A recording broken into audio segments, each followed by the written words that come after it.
Today on Locked On Red Wings, Nate Danielson's first NHL goal helps the Red Wings elevate past the Seattle Kraken 4-2.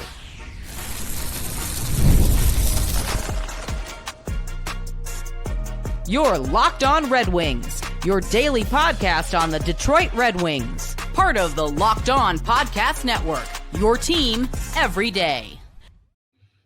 Welcome back to the Locked On Red Wings podcast. We are your hosts, Brian Fisher and Scotty Bentley, part of the Locked On Podcast Network, your team every day and wherever you get your podcasts. Scotty, the Detroit Red Wings won again. They are now riding a 4-game point streak, and they are first place in the Atlantic at the quarter mark of the season, which again is another one of those benchmarks in the season. Again, none of it really matters until the final game is played because teams fall in and fall out all year long. But at the quarter point of the season, which is often considered a benchmark there, first place in the Atlantic, 25 points. And Nate Danielson's first NHL goal, should have been two, has to be the main storyline from this hockey game, right? Yeah, honestly, I think you could even zoom out a little bit and not even just talk about the goal. I mean, the goal was great, obviously, fantastic, awesome. You know, we don't really care how it happens. We'll take it right off the skate, whatever the heck. We'll take it however we can get them. But I think you can even zoom out and make a genuine argument that I was stunned. They were talking about it on the post game too. He only had like 11 and a half minutes of ice time. It felt like he had 45 minutes. Like he was everywhere when he was on the ice, man. And I think that, yes, the goal should be celebrated. And yes, that's obviously a really big milestone and whatnot. But I think you can zoom out and say, in less than 12 minutes of ice time, I really thought he was one of the most effective Red Wings on the ice, if not one of the most effective players, period, on the ice in this game. He had one clear attempt that Mickey Redmond pointed out that like he didn't clear the puck very well and whatnot. But outside of that, he played dang near a flawless hockey game. The assist to Finnie was an absolute beauty. That's going into a corner, winning a puck, and then, you know, going around the back and finding Finnie out front. Like, that's obviously incredible. He had a goal called back that was millimeters offsides and was called back, or else he would have had a 3-point period. Like, I really think this is I don't want to say like the coming out party, because it's like we know how talented he can be, but this was certainly the first game that you kind of turned your head and you were like, wow, like this kid was probably one of the better players on the ice tonight, even in limited ice time. Yeah, and to add to that, right, what we saw with the eye test is backed up based on the hockey stat card that pulls the game score from Dom Lucian with the data from Natural Stat Trick, and it compiles them into, you know, those fun little bar graphs you see on social media. Nate Danielson had the second best game score on the Detroit Red Wings in this game, 2.5 points positive for the game score, which is the second best on the team. And then he is the fourth best skater as of right now. We're recording this at 10:22, so the West Coast games haven't finished, but he was the fourth best skater so far throughout the night across the league because of those offensive and defensive zone impacts. And yeah, I mean, I don't want to like brush off the goal he scored either, because obviously it was a deflection, it went off his leg and in, but like that is how guys like he are going to score goals. And he had a beautiful goal that called back, like you mentioned. But even outside of that, right, going to the net and trying to get in front of the eyes of the goalie and trying to push a defenseman out from in front, that's how you score dirty goals. So while it wasn't the pretty sexy goal that a lot of guys want for their first NHL goals, he was rewarded by going to the dirty areas. And that is something that this team needs a lot more of, is going to the dirty areas. ASP took the shot, and it got double deflection because players went and got in front of the eyes of Dackard, and he was rewarded. So it was even though it wasn't the sexy first NHL goal, I really liked how that came. I'm sure he'll say that he loves it too, and he might think to himself, man, I wish it was the second goal. But he had a great night. And then, honestly, even more impressive was the feed he gave to Emmitt Finnie for his first NHL assist. on the power play, which ultimately became the game-winning goal, where Andrew Kopp was battling along the boards. Props to Andrew Kopp for that, to win the puck to Nate Danielson, who just found Emmitt Finnie sitting out front in the low slot for a high-danger over-the-shoulder snipe.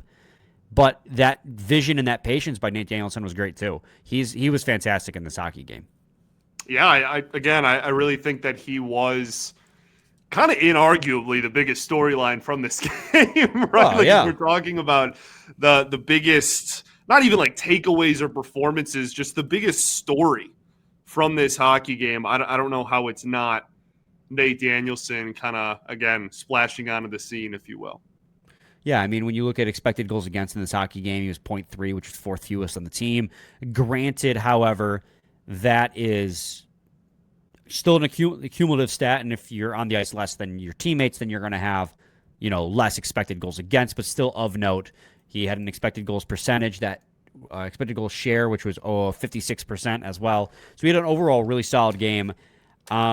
As did the rest of the 2023 draft picks, right? Like, if you zoom out and you want to talk about storylines, Nate Danielson, obviously the headliner because of the fact that he was the guy who got his first NHL goal, and that's super exciting. But Axel Sandin Pellikka got the secondary assist on Nate's goal. Emmitt Finnie scored the eventual game winner, breaking a drought. All 2023 draft picks. You had your 9th, your 17th, and your 7th round pick, all contributing on the stat sheet. And, outside of the fun little gimmick that, 4 points came from 2023 picks, 4 points came from rookies, that's the youth. Lucas Raymond scored your other goal, and while he is technically, in his 5th year in the NHL, he's still a young player, right? The young players really drove the win in this one. And that is something that if this team wants to take the step forward, that's what they need. Yeah, ASP was 3rd on the team in time on ice, I think. Third or 4th maybe by the end of it. He didn't play a lot in the 3rd period, but they were talking about it between intermissions. Like, through 2 periods, he had one of the highest time on ices on the entire Red Wings roster. Like, he was really heavily leaned on in those first 2 periods, and then they kind of, let the lockdown. Right. Well, with the lead, and you want to sustain that and whatnot, you put Seider and Edvinsson out there and hold on to the lead. But yeah, like he was used a lot. He was used a ton on the power play, which was really cool to see. I think you're 100% right. And then obviously you mentioned, Finnie with the goal, obviously from Danielson. Like, this really was a game where the 3 young players that you had make the roster out of camp, and Danielson obviously didn't, but would have had he not been injured. Like, all 3 of those guys ended up being 3 of the biggest contributors on the night. And I think that is, aside from just like the fan in you that just like tears up and is like, wow, that's so beautiful. Like, that's also really important for this hockey team. We've talked about depth scoring, anyone producing points outside of the top line of the top line plus like DeBrincat, I guess, right? Like, you're looking for anybody else to kind of join in, and for those the usual suspects to not be the guys that are bearing the puck in the back of the net. I guess Raymond had a goal, but like for the youth to be so heavily relied on and leaned on, and for them to produce in that situation is a massive deal for sure.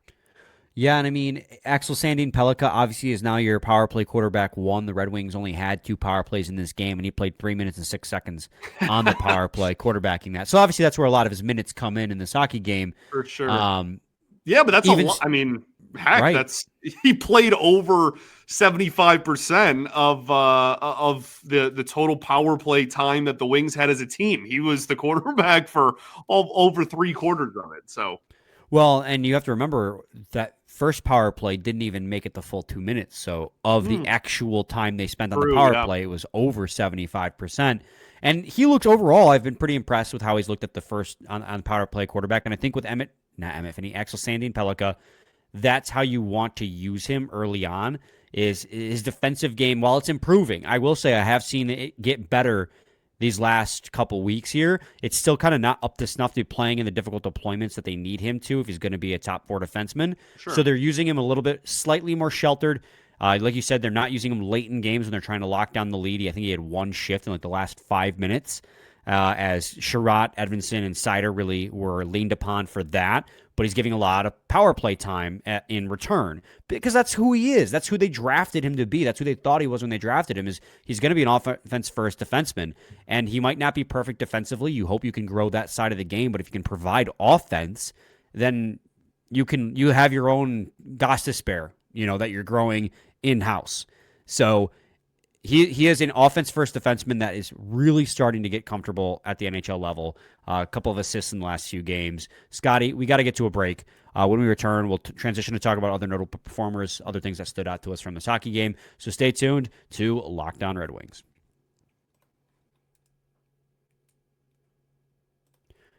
Let's be real. Making excuses doesn't solve anything. We've all heard them before. It's just stress. I'm tired. It happens to everyone sometimes. But when it comes to performance, sometimes your body just needs a little extra support. And that's where Rougiette comes in. Rougiette.com offers fast-reacting, doctor-prescribed treatments for ED designed to help you stop making excuses and start making moves. Rougiette makes it easy to get started. You just connect with a board-certified doctor 100% online, no awkward waiting rooms, no in-person appointments. If prescribed, your treatment ships discreetly straight to your door. The process is fast, simple, and private, and it's all handled by real doctors. It's about confidence, connection, and getting back to the moments that matter. Visit Rougiette.com/LockedOnNHL to get 15% off your first order. That's RUGIET.com/LockedOnNHL. And don't forget to use our code LockedOnNHL so they know we sent you. Rougiette, stop making excuses and start making moves. Segment 2, Locked On Red Wings podcast. So, Scotty, I do want to take a second to just say, I know my camera has been choppy these last week, maybe 2 weeks, as in like it just kind of freezes here and there. I'm working on it. I have no idea why it's doing this. It kind of happened when I moved into this new space. It's the same camera hooked up to the same computer. I checked my drivers. They're all up to date. I don't know why it freezes randomly throughout the episode, but we've gotten some comments here and there about it. Mostly commending you at being able to keep a straight face as I just freeze frame on weird faces. But I wanted to just bring that up. I'm aware, and I appreciate you guys, giving me a heads up. I'm trying to figure it out, but I might just need a new webcam. Well, I have to keep a straight face looking at your face always, so it's really just no different than a normal conversation with you. I mean, otherwise you'd just be smiling the whole time because you dude. You're telling it'd be a problem. It'd be a problem. Scotty, notable performers from this hockey game. Obviously, we talked so much about the youth in this game, but that's not the only storyline from this game, in which was I thought a solid 4-2 win over the Kraken. Yeah, man, 100%. I'll tell you what, I'm glad that he got rewarded with the empty net goal at the end, because I legitimately think that up until that point, Dylan Larkin had one of the best 0-point performances I have seen in quite some time. He was literally everywhere on the ice the entire hockey game. And like I said, I'm so glad that we're not talking about it as a true 0-point performance. He does get the empty net goal at the end of the hockey game. But for 59 and a half minutes, I truly was prepared to come on here and be like, that might be the best 0-point performance I've ever seen. He was everywhere, man. I was unbelievably impressed with impressed, not in a shocking, oh my goodness. Yeah. Dylan Larkin's great. He's an amazing hockey player, and it's this is par for the course. But I just don't want people to look at the box score and be like, oh, Larkin had a fine game whenever he got the empty netter at the end. No, he was. He was, probably the best player on the ice for either team, and just points weren't the way that he was contributing in this one. Dylan Larkin's line, right? Raymond, Larkin, and DeBrincat. When all three of them are on the ice at the same time, they gave up one shot against in this hockey game at 5-on-5. I think Larkin himself, because obviously you get on the ice on the fly, and you don't always get on at the same time. 4 shots against in the entire game with him on the ice. And on one hand, you go, okay, well, that's your best line. You would hope they dominate. But you're also going up against the other team's best line night in and night out. And, I do want to – I agree with you, but also kind of want to zoom that out too, kind of like we did with the Danielson conversation. I think that the team as a whole has been playing a lot more responsibly defensively. Should I say forwards in the defensive zone have been playing a lot more responsibly lately. You know, I feel as if, and correct me if I'm wrong in the comments, or you can correct me, Scotty. I feel under Lalonde, the structure in the defensive zone was just clog the middle as much as possible to just and block as many shots to negate shot attempts. I feel as if with McClellan, the goal is to push them to the outside and close them off along the boards, win the puck battle, and come away with it. And I feel, for the most part, especially that top and fourth line, they are doing an exceptional job at doing that. The top line in this hockey game in particular, I mean, there are so many opportunities, and a lot of it has to do with also, Moritz Seider being on the ice. Because Moritz Seider, I saw multiple times in this game, he drives the guy he's chasing down to the boards, and that player tries to reverse on him, and he just pushes him up against the boards, frees it up for Dylan Larkin, who's there to make the play because that's the structure that they're playing. But Dylan Larkin and the defense from the forwards has been incredible overall. I mean, you want to call one moment out. Mickey Redmond called it out on the broadcast. That first goal of the game, the one that Lucas Raymond scored early in the second to tie the game, does not happen without one, Alex DeBrincat again hauling ass to negate a 2-on-1. And if he doesn't, they might get scored on if he doesn't come back and force the puck carrier to make a play. And then that puck hits to the corner, and Dylan Larkin, under pressure, makes just a beautiful, little hook pass behind the back up to Seider, who feeds DeBrincat up in the neutral zone. So to score goals and to gain more offense, your forwards have to play defense. It's non-negotiable.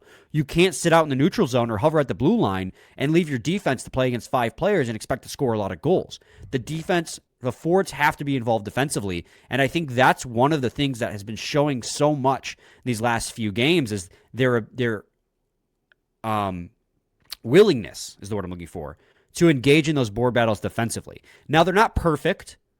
One issue I have is when they go to pressure the puck carrier at the point, a lot of the times that puck will get to the point, it's so close to getting out, and they'll kind of just wave their stick at the puck carrier, and the puck carrier will just go around them to keep it in. They got to get better at taking the body out of the zone. Again, saw Moritz Seider do that. You see Beniers try to make a move around him at the blue line, and Moritz Seider just basically went like this, arms out, and pushed him out into the neutral zone.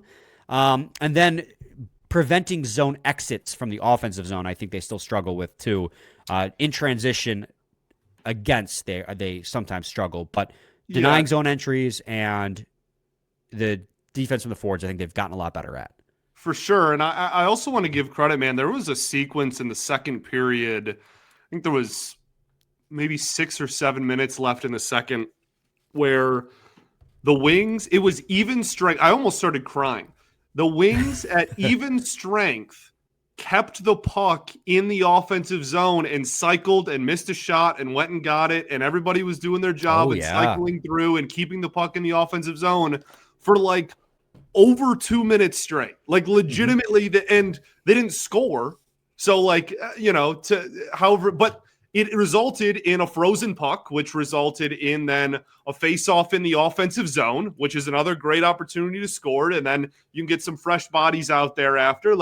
This was that moment. That moment was just, I'm not sure when the last time I've seen a Red Wings team consistently able to do that. That's just so not, and it goes back to, the active sticks and applying, an aggressive forecheck and doing your job on those plays and, rushing the puck carrier, all of those things we talk about that they haven't done or that they didn't do rather in the Lalonde era is now just night and day different under McClellan. And that second half of the second period, it was very apparent. The two teams were relatively even in shots still.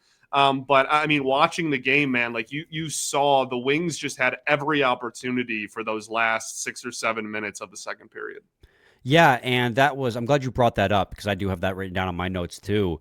That was the first and second line. I had it written down that just had, like you said, 2 minutes of constant pressure, where they eventually wore down the Kraken to the point where they were winning every single race of the puck and were able to get a full line change in and maintain pressure. Yeah. And I think it's a miracle the Kraken got away with that without giving up a goal or taking a penalty, because those are the moments you get desperate and you just you get lazy with the stick and you end up tripping somebody. They literally just threw a stick out there. It hit a little bit of rubber and it barely crossed the blue line, and that ends it. But like, again, I mean, they were able to freeze. They were able to get the puck then back into the offensive zone immediately after, and freeze the puck and whatnot. Like that is guess where it's nearly impossible to score from. Okay, so like you're not going to give up goals when you're in the offensive zone, and B, that's where you're going to score your goals. So like the fact that for so long the Wings just had no interest in being an aggressive team in the offensive zone, and then now to see that kind of completely switch is really, really beautiful. I'm sure they had interest. I just don't know if it was working for them the way they wanted it to. Well, I mean, I'm sure. Yes, I'm just giving you. I'm just in the offensive zone. I just meant like we saw the dump and chase era, and we saw the like low event hockey era, and like whatever. You know what I mean? Like yes, I know what you mean. I was just giving you crap. There's a focal point of being aggressive and trying to go after the puck while in the offensive zone. Right. I know. I was just giving you crap. That's all. I know. I knew what you meant, Scotty. Let's head into the break. When we return, I want to talk a little bit more about the second line, because we saw a shift about halfway through the game in how that second line looks. So stay tuned to segment 3 of Locked On Red Wings. The NBA is back, and there's no better place to get in on the action than FanDuel, the official sports betting partner of the NBA. Even if you missed the first game or the start of the game and want to ride the hot hand, FanDuel has live bets on everything from who will score to next to fourth quarter comebacks. Plus, you can combine your live bets into a same-game parlay for a shot at a bigger payout. It keeps every game exciting, especially when your team's making the late push. Right now, FanDuel is giving new customers $300 in bonus bets when your first $5 bet wins. So go to FanDuel.com to sign up today and play your game with FanDuel, the official sports betting partner of the NBA. We were talking a little bit about the second line going into the break there, and then going into the second period, we saw Emmitt Finnie and Marco Kasper swap places between the second and third line. And that was an idea that I had to myself, didn't express it. So, of course, Brian had a great idea, then didn't say it, and then it happens. And now he's trying to claim the idea as his own. How convenient. How convenient. I had the idea to myself last game because Comfort, Finnie, and Kane just were not producing a lot of offense. In the games that they had played together, they were getting, honestly, analytically caved in. And I thought to myself, as high motor as Emmitt Finnie is, and as fast as Emmitt Finnie is, I think Marco Kasper gives the second line a higher ceiling. I mean, he was the center of that line for a long time last season. He's got the same kind of high motor, might not be as fast, but he's got a little bit more skill and a little bit more scoring ability, in my opinion, than Emmitt Finnie does. So why don't you try him up on wing and see how that works? And in the second period, we saw that happen. And then the rest of the game, that second line was one of the most effective lines the Red Wings had at 5-on-5. When that line was out there together, in the just shy of 7 minutes they had on the ice together, because they only played the last 40 minutes as a line, they had seven shot attempts for and only 2 against, and they had an expected goal share of 73%. And when they had that big, long sequence at the end of the second period, it was Marco Kasper on that wing, a lot of times on the left side, winning those races to the puck, keeping the play alive in the offensive zone. I think, and then, of course, you saw this immediate synergy between Danielson and Finnie on the third line. Yeah, immediate. Finnie was with Danielson when that goal he was the one who went offsides, even though it was a ridiculous offsides call. I'm sorry. Tangent. I'm sorry. If it takes you 2 minutes to decide if a player is offside or not, and that player literally had zero impact on the play that preceded it, or succeeded it, then you go with the call on the ice, and that it was a good goal. Because Finnie was maybe off by a hair, never got close to the puck in that sequence because it was all Danielson. And Danielson scored a beautiful goal for what would have been his second of the night and second of his career in the same game. So I'm a little upset about those offside reviews because they just feel at a certain point like you're arguing semantics. But I also get you want to get the call right on every technicality aspect of it, but it just annoyed me. But anyways, back to what I was saying. Back to your regularly scheduled programming. I thought that it made both lines better immediately. Yeah, and obviously I agree. It's hard to really come on here and disagree a ton after the performances like that. Yeah, I mean, obviously there clearly appeared to be some synergy between the two of them, which is nice to see. We saw the beautiful goal, obviously.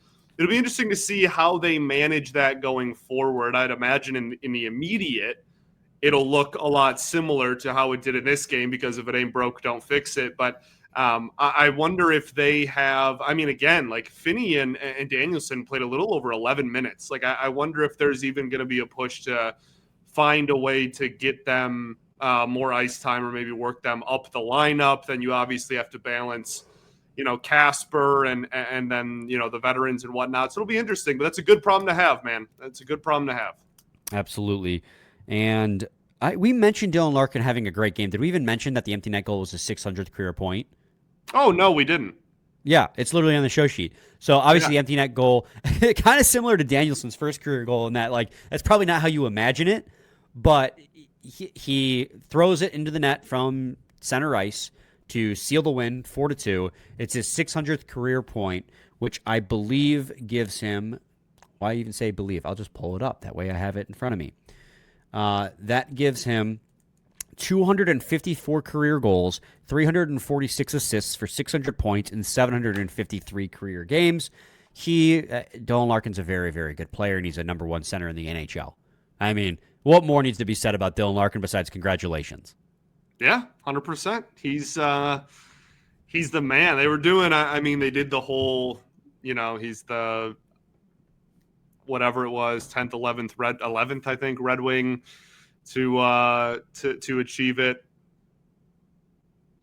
I forget where he ranked on Michigan-born players, but yeah, man, just really, really cool. And hopefully the team keeps trending in the right direction, because it would just be an absolute blast to get, a talent like Larkin consistently or deep into the postseason. Yes. Lucas Draymond, multi-point game, fourth straight multi-point game, as he continues to be on just an absolute tear points-wise. And then finally, I think the last thing I got on here, Scotty, is I just wanted to, again, give a shout-out to team defense. That last 2 minutes with the empty net, Kraken didn't have any real shots at the net and scoring a goal. It was denying zone entries, shutting plays down along the boards, corralling rebounds, and clearing the puck. And, I mean, they had several offensive zone opportunities, too, where Andrew Kopp, once again, before I slander him, the fourth line played great. That fourth line, Michael Rasmussen, Andrew Kopp, James Van Riemsdyk line, is actually playing really well in their deployments. I think that fourth line works pretty well. It can, even if it's Berggren or Soderblom, whomever on that line, Andrew Kopp is playing really well in that role. But that guy is allergic to finding the net. He only hits the side of the net. I swear to God. And it's I'm not upset about it. It's just funny because you see him and he's looking for an angle. He's looking for a lane to shoot that puck into the net. And of course, again, he hits the side of the net. And I just laughed. I thought it was funny. I really like Andrew Kopp's game, and he's a great defensive center. I'm not leaning on him to score a ton of goals. But I think that's the fourth time this season where he's had an empty net and he's just hit the side of it. I can't help but laugh a little bit when I see that. He has had trouble finding the back of the net, certainly. Right. Scotty, do you have any final thoughts or anything you want to talk about from this one? I don't think so, man. Just a great win, and great to not have to. It's funny. I say not have to rely on the top line. Larkin got an empty netter and Raymond got a goal. So it's still, they're still really good at hockey. But you want to be able to rely on your top line. You don't want to rely on your top line for all the goals. And you didn't have to do that today. Right. For sure. For sure. All right. We'll be back with a new episode tomorrow. We'll have a great game preview for you as well. Stay tuned for that. Same time, same place. It's your team every day.